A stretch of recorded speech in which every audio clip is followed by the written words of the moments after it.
ဇွန်18ရက်မှဇွန်20ရက်48နာရီအတွင်းပြည်내တိုင်းအတွင်းမှမိုးရေချိန်အနည်းဆုံးအများဆုံးရရှိနိုင်သည့်မြို့များ၏ကြိုတင်ခန့်မှန်းနေပြည်တော်0.85လက်မှတနင်္သာရီတိုင်း0.69လက်မှမြိတ်1.15လက်မှထားဝယ်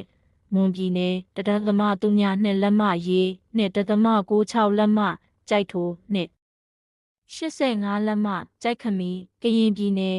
0.19လက်မှမြဝတီ0.29လက်မှဖျားသုံးစု1.89လက်မှလှိုင်းဘွဲ့1.36လက်မှဘားအံကယားပြည်နယ်0.2လက်မှရှားတော်လွိုင်းကော်အရှိ1.2လက်မှဖားဆောင်အေရဝတီတိုင်း0.35လက်မှမြန်အောင်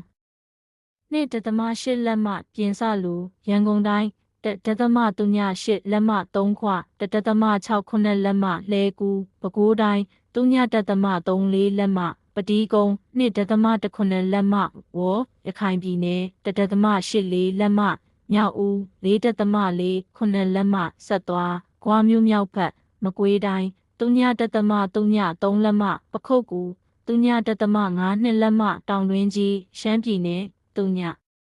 0.3လက်ရက်ဆောက်ရှမ်းတောင်0.95လက်မှကောင်းလုံ0.85လက်မှတာချီလိတ်မန္တလေးတိုင်း0.02လက်မှကြောက်စဲ0.62လက်မှမိထီလာ0.98လက်မှမိုးကုတ်စကိုင်းတိုင်း0.04လက်မှစကိုင်းမုံရွာ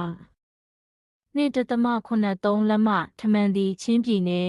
0.25လက်မှတီးတိန်2.6လက်မှပလောဝကချင်ပြည်နယ်0.96လက်မှဗမော်8.38လက်မှတနိုင်း